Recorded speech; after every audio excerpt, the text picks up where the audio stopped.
Hello everyone, मेरा नाम है लव गुप्ता और आज इस वीडियो में हम देख रहे हैं soil and water conservation engineering. तो चलिए शुरू करते हैं। तो चलिए कंटिन्यू करते हैं स्लोप लेंथ फैक्टर से। The length of slope on which the overland flow occurs affects the rate of soil erosion.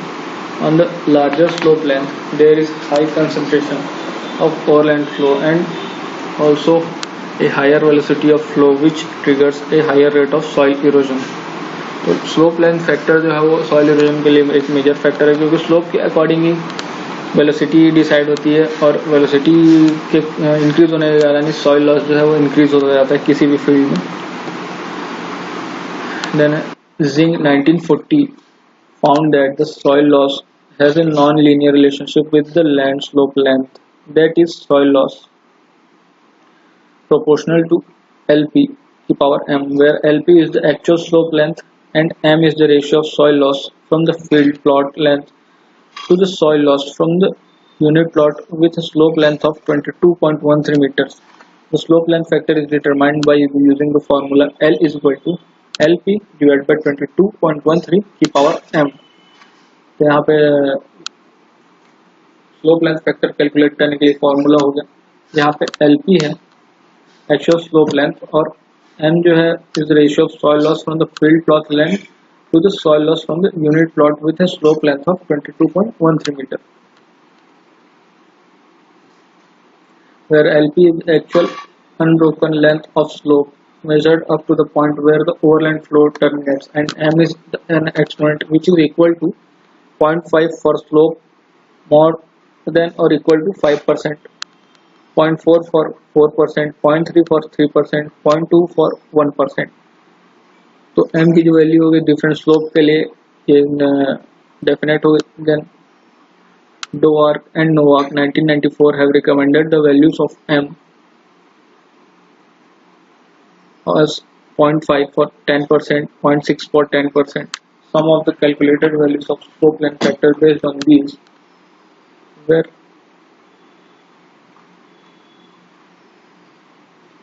these assumptions are shown in table 11.4।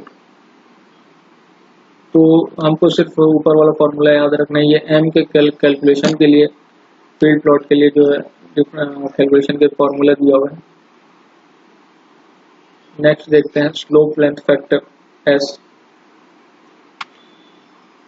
on steep slope of the flow velocity is high, which causes scouring and cutting of soil. Also erosion due to splash in high, because splashed particles on steep slope are thrown to larger distance down the slope on inclined plane.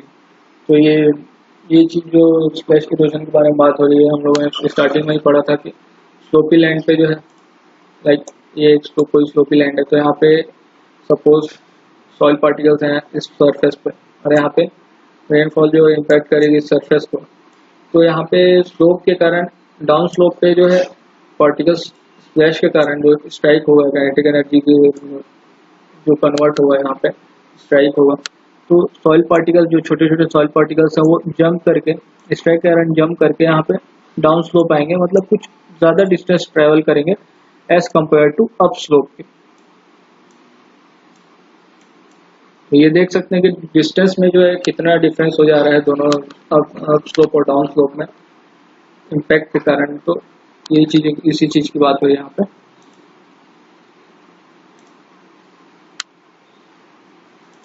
The slope gradient factor S expresses the ratio of soil loss from a plot of known slope to soil loss from a unit plot under identical conditions. Ishmael and Spitt 1965 used the following formula for determination of factor S।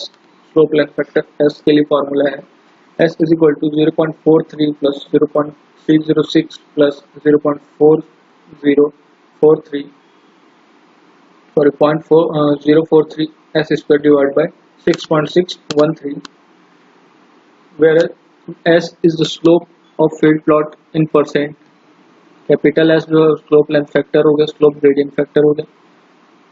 Some calculated values of factor S for different land slope are shown in the table. यहाँ पे देखते हैं different slope के लिए एक fixed equation क्या हो सकता है एस के लिए, स्लोप लेंथ फैक्टर मेजर करने के लिए, like slope less than 4 meter के लिए S is equal to 3 into sine theta to the power 0.8 plus 0.56। वैसे डिफरेंट स्लोप्स के लिए लाइक मोर देन 4 टू 9% के लिए, मोर देन 4 to 9% के लिए।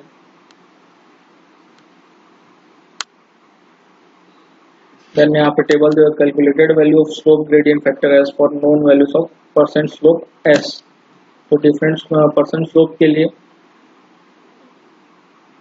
Slope gradient factor capital S जो है वो क्या हो सकता है, स्टैंडर्ड टेबल में दिया हुआ है। देन नेक्स्ट है topographic factor L S, which in 1965 recommended to use a combined value of ls and called it the topographic factor of slope length and gradient, and is expressed by the following formula. Topographic factor ls is equal to lp की power m divided by 100 into 1.36 plus 0.97 s plus 0.1387 s square. They also developed a nomograph to determine the topographic factor. तो हमको सिर्फ ये जानना है, इस equation को memorise कर लेना है। इस टोपोग्राफिक फैक्टर एल एस जो कैलकुलेट किस फॉर्मूले से करते हैं, तो ये इक्वेशन आता है। देन नेक्स्ट फैक्टर है conservation practice factor P. A bare fallow land surface causes maximum soil erosion, especially when it is cultivated up and down the slope, or in the other words, cultivated across the contour of the land surface. When a sloping land is put under cultivation, it needs to be protected by practices that will attenuate the runoff velocity so that much less amount of soil are carried away by the runoff water. Some of the important practices are contour cultivation, strip cropping, terrace, bunding system, and the waterways for the disposal of excess rainfall runoff.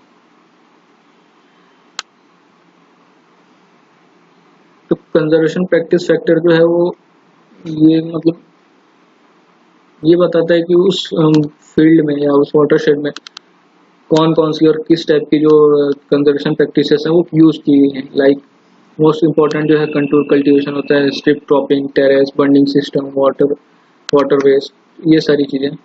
Then यहाँ पे crop management factor C के लिए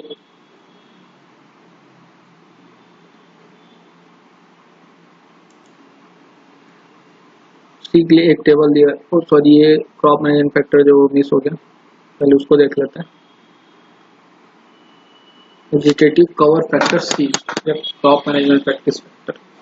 vegetative cover factor C जो है, vegetative covers dissipates the impact force of raindrop on the soil surface and protects the soil from splash erosion by modifying the value, volume, drop size, coefficient of distribution, impact velocity, and kinetic energy of rainfall. The canopy cover is primarily responsible for effectiveness of the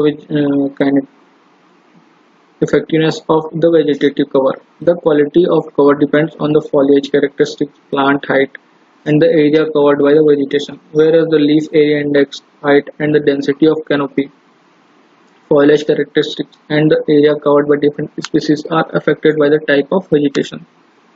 तो vegetative factors जो है इन सारी चीज़ों पर depend करता है। यहाँ पे डिफरेंट जो फैक्टर्स दिए हुए हैं उन पर डिपेंड करता है। मेनली तो जो वेजिटेटिव कवर फैक्टर जो है वो प्रोटेक्ट करता है स्प्लैश इरोजन से, मतलब जो डायरेक्ट इम्पैक्ट सॉइल पे पड़ सकता है और जिसकी वजह से इरोजन मैक्सिमम हो सकता है, उसको जो है वेजिटेटिव कवर डिक्रीज कर देता है। अब वो डिक्रीज अमाउंट है या फिर जो सॉइल इरोजन कंट्रोल है वो डिपेंड करता है क्रॉप के डिफरेंट स्पीसीज पे, टाइप पे, साइज पे, कैनोपी कवर पे, फॉलिएज कवर कैरेक्टरिस्टिक्स पे, लीफ एरिया इंडेक्स पे, काफ़ी सारी चीज़ें हैं जहाँ पे हम लोगों ने अभी डिस्कस किया। देन नेक्स्ट देखते हैं, splash erosion is caused not only by the direct impact of raindrop on the bare soil surface but also by the through fall of raindrop from the canopy cover. तो इसका मतलब है कि splash erosion के कारण सिर्फ bear land में ही erosion वैसा ज़रूरी नहीं है। वेजिटेटिव लैंड में भी अगर कैनोपी कवर ज़्यादा नहीं है, थोड़ा कम है, वेजिटेशन कवर जो है वो, तो रेन ड्रॉप कैनोपी पे गिरने के बाद भी वहाँ सॉइल पे आता है और वहाँ पे भी फिर वो रन ऑफ क्रिएट करके सॉइल इरोजन कर सकता है, पर जो है अमाउंट ऑफ सॉइल लॉस जो वो कम होगा as compare to barren land, पर वहाँ पे भी सॉइल इरोजन जो हो सकता है। The through fall of raindrop depends on the velocity of the fall, which varies with the roughness of the leaf surface. Impact velocity of rainfall on the leaf and the leaf inclination angle. A dense vegetative cover provides a high protective cover to the ground surface, but a higher height of the canopy nearly from the pines etc. imparts a high terminal velocity to drop from through fall, which causes heavy soil erosion by the splash on the surface. तो यही चीज़ यहाँ पे discuss की गई है, like जो through fall rain drop जो है कैनोपी पे पड़ने के बाद, मतलब लीव्स पे पड़ने के बाद उसकी वेलोसिटी वो इंक्रीज हो सकती है, वो डिपेंड करती है हाई प्लांट ऑफ हाइट के बाद, हाइट पे, मतलब उस प्लांट का या ट्री का जो हाइट है वो कितना है ये, और उस लीफ का इंक्लिनेशन के कितना है, उस लीफ में सरफेस एरिया जो है वो कैसा है, मतलब रफ है या स्मूथ है, ये सारी चीज़ें हैं जिन पे जो फिर उसकी वेलोसिटी जो है वो डिपेंड करती है। रेनफॉल इम्पैक्ट लीफ पे इम्पैक्ट करने के बाद अगर जो प्लांट की हाइट है वो ज़्यादा है तो भी फिर उसमें जो है वेलोसिटी जो है वो इंक्रीज हो जाएगी हाइट से गिरने के कारण, और वो जो है हैवी सॉइल लॉस क्रिएट कर सकता है। Many types of approaches are used to evaluate the effect of different crop cover on soil erosion. A commonly used method evaluates the intensity of soil erosion under different cover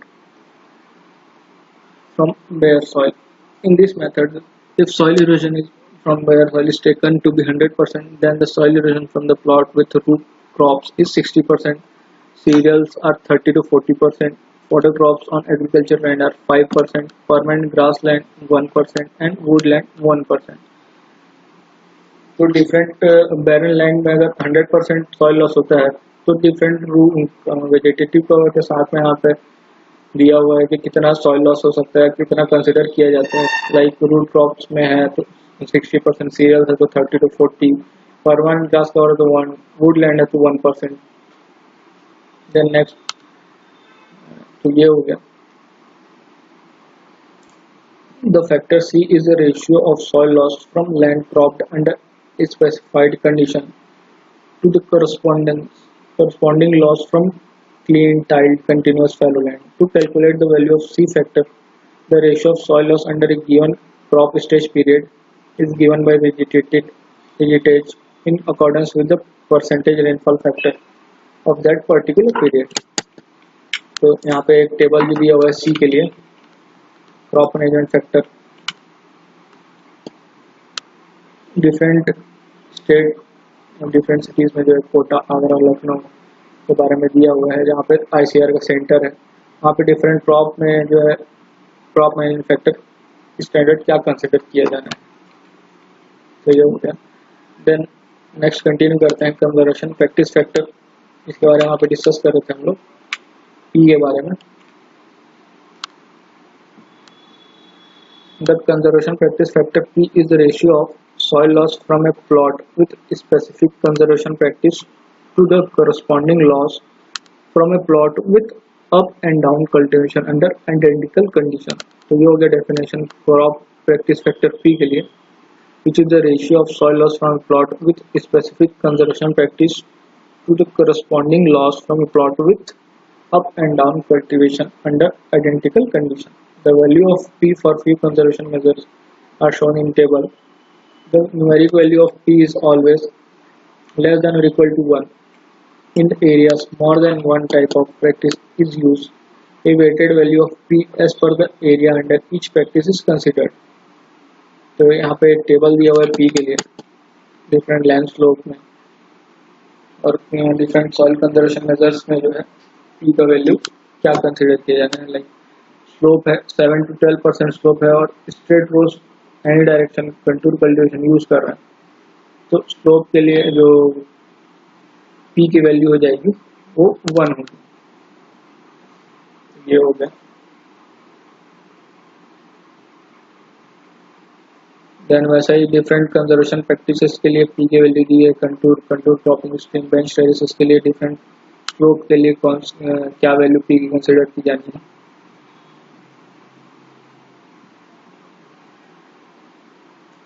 then next देखते हैं यहाँ पे थोड़ा सा use of USLE. The use was developed basically to estimate soil erosion generated on an annual basis, but it has found many other uses for designing soil conservation practices and structures. The equation is most commonly used for determining the value of C and P. The maximum permissible soil loss is fixed as the the factors R, K, and Ls are kept constant, and the values of C and P are varied to get the estimated soil loss equal to permissible soil loss. Similarly, the design dimension, namely horizontal spacing between bonds, which may be assumed to be the length of run LP, can be determined by the following equation. L is equal to A by R case C PS to the power M 22.13, where L is equal to LP divided by 22.13 power M. तो ये दोनों फॉर्मूले use कर सकते हैं L calculate करने के लिए या फिर LP कैलकुलेट करने के लिए।